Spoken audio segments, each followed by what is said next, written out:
pagi ya. Pertama-tama saya sampaikan ya puji syukur kali akhirnya sudah mau berangkat ke Taiwan ya, terutama ke pabrik Tonggyang ya. Sebelum Anda berangkat ke Jakarta, di sini saya mau menyampaikan beberapa hal yang perlu Anda pahami ya sebelum Anda tiba di Tonggyang. Ya, seperti kita ketahui bahwa pekerjaan di pabrik Tonggyang kebanyakan membutuhkan stamina dan tenaga ya. Nah, ini nanti jika tiba di Taiwan di pabrik Tonggyang ya, Anda akan ditanya sama si mandor ya. Jika mandor bertanya kepada kalian bersedia bekerja di bagian kontainer, itu kalian kalau misalnya Anda merasa tenaga kuat, silakan jawab ya ataupun angkat tangan. Akan tetapi jika kamu melakukan ya, tidak usah angkat tangan, tidak apa-apa. Biarkan mandor yang menentukan. Jadi kalau tiba di sana itu kerja stamina itu kerja semuanya. Di dalam pabrik itu entah bagian packing, bagian packing, bagian angkat, bagian yang pabrik lain yang semuanya wajib dikerjakan. Tidak boleh pilih-pilih. Tidak boleh pilih, kok saya mau bagian aja, kok saya mau bagian ini aja, saya mau bagian, tidak ada pilihan seperti itu. Di pabrik itu yang semua wajib mematuhi peraturan sana. Disuruh kerja A, suruh kerja B, kerja B. Ya, jadi tidak boleh ada kata pilih-pilih. Ya, nah di sana kan kemarin anak-anak sudah ada terbang. Kalian sudah ada info tentang pabrik Tonggyang itu kerjanya seperti apa ya, terutama bagian kontainer. Jika Anda diatur di bagian kontainer, tolong kerjakan, jalani dulu semampu Anda. Ya, kalau misalnya kamu kontainer masuk dalam kontainer agak merasa sesak, cepat-cepat keluar ya, hirup udara, masuk lagi. Ya, jika kamu mau segera cari minum. Ya, jangan suruh sampai orang bilang, kamu kenapa? Saya ini haus, minum dulu. Gak usah diperintah-perintah seperti itu. Cukup Anda sendiri inisiatif ya, menghirup ambil dulu, keluar dari kontainer, hirup udara segar, masuk lagi, haus, ambil minum. Semua kerja mandiri, tidak perlu disuruh A, B, C ya. Jadi jangan nanti kamu tiba-tiba pingsan lagi ya, karena di pabrik Tonggyang itu kebanyakan kerjanya berat ya. Ada yang anak-anak yang nggak kuat karena sesak nafas, katanya masih sesak, jadi makanan ya tumpang ya. Jadi saya berharap Anda berdua ini dan terakhir ini ya, khususnya dari kita PTN Forward ya, kalian itu buat melalui tantangan seperti itu ya. Pokoknya kalau tiba di sana kalian tanya mandor ya, kalian bersedia kerja di kontainer. Kalau misalnya kalian nggak disuruh tunjuk tangan, kalau tunjuk tangan tidak apa-apa. Biarkan mandor yang menentukan bagian Anda. Karena semua pekerja itu bakal dapat rolling, termasuk shift juga bakal di rolling. Jadi kamu tidak akan, maksudnya kamu pasti suatu hari akan kena bagian kontainer. Untuk shiftnya itu juga akan kena di bagian shift malam. Jadi ketika Anda tidak rolling seperti itu, jalani dengan sepenuh semangat ya, kerja semangat ya. Nah terus di grup dan itu ya, Anda itu kan ada grup sama penerjemah Tonggyang. Jadi kalau misalnya apa-apa, segera di line grup ngomong sama penerjemah, sama lausunya, kalau misalnya Pak hari apa gitu ya. Jadi kalau misalnya keperluan, Pak Lause saya butuh ini, Lause saya hari ini nggak bisa apa-apa gitu. Jadi ketika Anda ingin izin, ingin kerja, tolong konfirmasi kepada lausu yang penerjemah Tonggyang itu. Jangan apa-apa diam, nggak boleh. Kita sebagai manusia itu nggak boleh terlalu pasif, harus aktif. Jika di bulan itu ada pemberitaan apa tentang Tonggyang, segera dibaca. Yang berkaitan tolong dibalas, jangan habis dibaca abaikan. Itu tidak boleh ya, karena orang lain itu sangat menjunjung tinggi ya responsif seseorang. Jadi kalau kita ditanya tolong dijawab, dikasih pemberitaan tolong dijawab. Jangan sambil baca lalu diabaikan ya. Orang kerja di pabrik Tonggyang sangat capek, tapi fasilitas Tonggyang memang is the best ya. Fasilitas Tonggyang memang paling bagus ya, tapi kerjanya seperti saya bilang berat. Yang aku pikir yang namanya kerja di mana pasti berat ya. Akan tetapi kemungkinan besar Anda belum pernah ketemu sama pabrik seperti itu ya. Jadi kalau nama merantau ya, tadi cari uang ente luar negeri ya, cari mukanya orang luar, memang perlunya tenaga ekstra. Tidak boleh samain waktu saya kerja di Indonesia cuma begini-begini. Ya, di bahasa sana kok begini. Itu tidak boleh dibayangkan lagi. Karena namanya orang merantau semuanya kerja keras. Ya, kalau kita nggak ada niat kerja, nggak ada semangat untuk mencari nafkah yang cari uangnya, seharusnya dari awal tidak perlu lama kita di Taiwan. Ya, jadi kita kalau melamar kerja pasti mengetahui adat, budaya dan pekerjaan seperti apa. Ya kan? Nah, kalau Anda tahun ini simpel aja tidak paham, lalu kamu tetap melamar kerja, ujung-ujungnya nanti kalian yang merasa menyesal. Ini kira seperti bohong gitu loh ya. Nah terus di Pak Tomnya istirahat harus cukup. Ketika kalian sudah pulang kerja, tolong jaga badan Anda lebih prioritaskan. Waktunya istirahat, waktunya tidur. Jangan lagi bergadang ataupun main handphone, karena akan mengganggu aktivitas keesokan. Begitu juga libur, ya. Ketika disuruh libur, lebih baik pilih benar-benar istirahat di rumah, di mes saja. Tidak usah lagi keluar ikut teman, main ke Taiwan, ke Taipei, Kaohsiung, segala nggak usah. Selama Anda belum adaptasi, ya. Kalau pekerjaan Anda aja belum adaptasi, nggak usah memikirkan keluar dulu, ya. Pikirkan dulu pekerjaan kamu di mana. Saya sudah adaptasi belum? Kalau di rolling saya sudah masuk belum? Rolling malam oke, bagian hotel oke, bagian lain oke, siap. Ya silakan. Anda kalau pengen jalan kedua waktu libur ya silakan, karena kamu sudah adaptasi. Akan tetapi jika kalian pemula baru kerja, tolong adaptasi dulu. Jangan berpikiran ayo saya pengen jalan ke Taiwan, pengen situ, nggak usah pikirkan dulu. Lebih utamakan tujuan Anda di Taiwan untuk apa? Ya.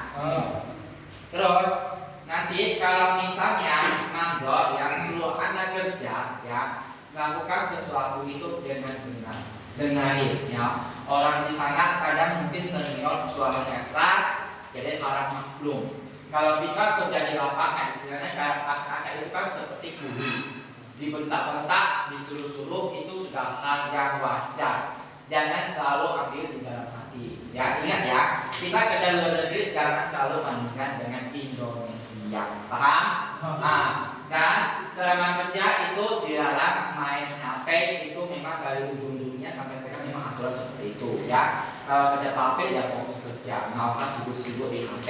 Ya, jam istirahat kalau ingin main HP silakan. Tapi kalau selama kerja, kalau tetap jalani aktivitas seperti biasanya. Ya. Jadi pesan saya untuk hari ini ya, tolong kalian cerna. Pertama, kalau di bahasa mandor tanya, ya silakan Anda jawab ya. Kalau misalnya tanya pekerjaan, kalau kalian melakukan, silakan diam aja ya. Nanti biar mandor yang melihat stamina Anda cocoknya kalau di bagian apa.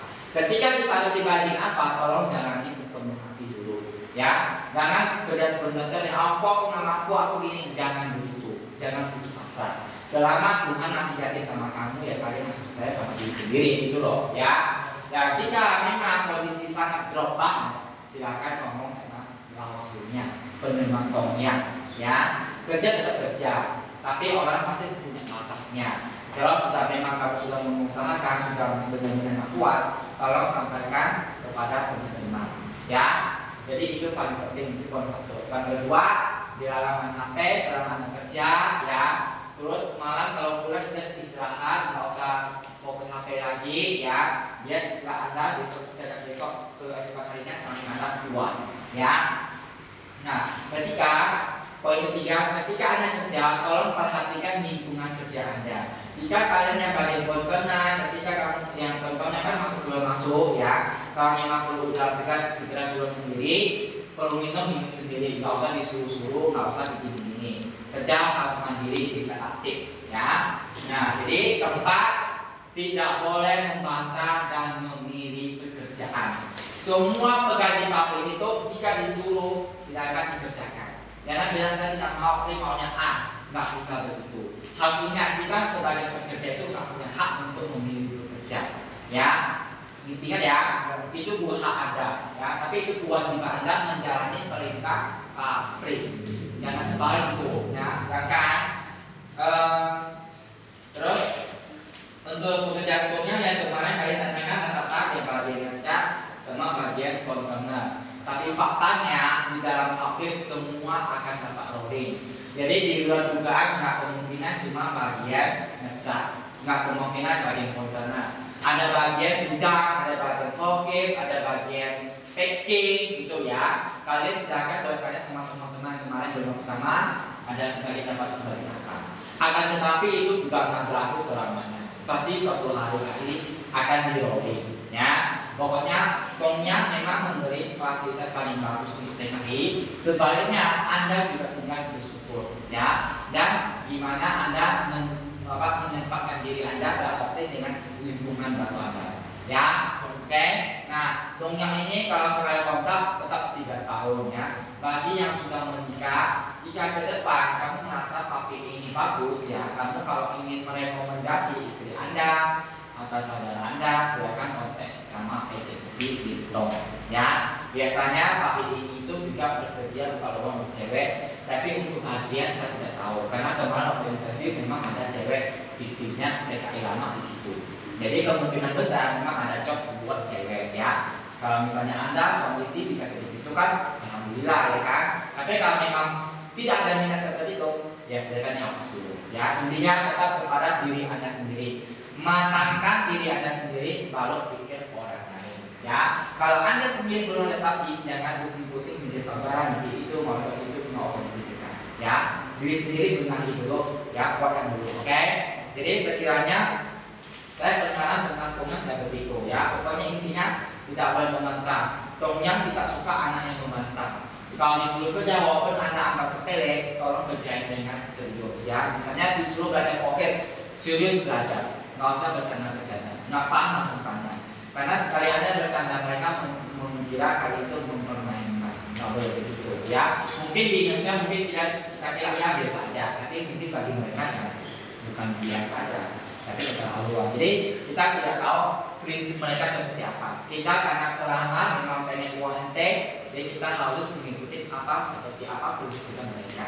Ya, jadi jangan selalu mensamakan se-Indonesia begini. Kenapa di sini nggak usah? Kita kalau memang keluar kan ada istilah jawab di mana dipijak ya itu yang kami patuhikan ada itu istilah seperti itu. Jadi jangan bersikeras ini itu membandingkan ini ya. Tongnyang itu memang fasilitas gajinya tinggi ya, tergantung Anda gimana menempatkan diri Anda. Kalau Anda kerja seperti itu nggak mampu ya maksudnya uang segitu banyak kamu tidak pun ya cuma aja gitu loh ya. Tapi aku yakin anak-anak yang berangkat sini pasti bisa melewati tantangan seperti itu ya. Kita sendiri harus support diri sendiri. Yakinkan pada Anda sendiri saya pasti bisa gitu. Jangan menyia-nyiakan dukungan dari keluarga Anda. Jangan menyiapkan dukungan dari agensi, jangan sia-siakan proses Anda selama ini, ya. Jangan menyia-nyiakan dukungan juga dari kita. Semua orang mendukung Anda, jadi Anda juga harus percaya diri pasti bisa, ya. Kalau Anda melakukan cuma nggak bisa itu kan biasanya bisa Anda udah gambur gitu loh, ya. Semua pasti punya solusi. Jadi kalau ketemu masalah segera cari solusinya, ya. Sebisa mungkin. Kalau misalnya hal sepele, tidak usah. Kalau memang hal serius, silakan ya. Tapi saya tetap kembali kepada sisi Anda, ya. Saya percaya kalian pasti bisa. Suatu hari kalian sukses dan membanggakan nama Fawad kita, terutama di Malang. Ya, oke? Nah, ini hanya pengarahan, maksudnya pesan yang saya sampaikan kepada kalian berdua, ya. Saya berharap kalian yang terakhir 2 orang yang berangkat semuanya pada lancar-lancar, ya, sukses sekali, ya. Gajiannya yang kamu dapat sesuai keinginan Anda. Jika belum terpenuhi, berarti kemungkinan besar ada usaha Anda yang masih kurang. Itu aja, ya. Semua jangan tanamkan komplainen ataupun misalnya saya kenapa begini nggak usah tanam itu. Semua pasti ada penyebab dan ada alasannya seperti itu. Oke? Paham? Nah, terakhir ini aja yang saya sampaikan. Tapi ingat-ingat ya, pokoknya bukan publish sembarangan.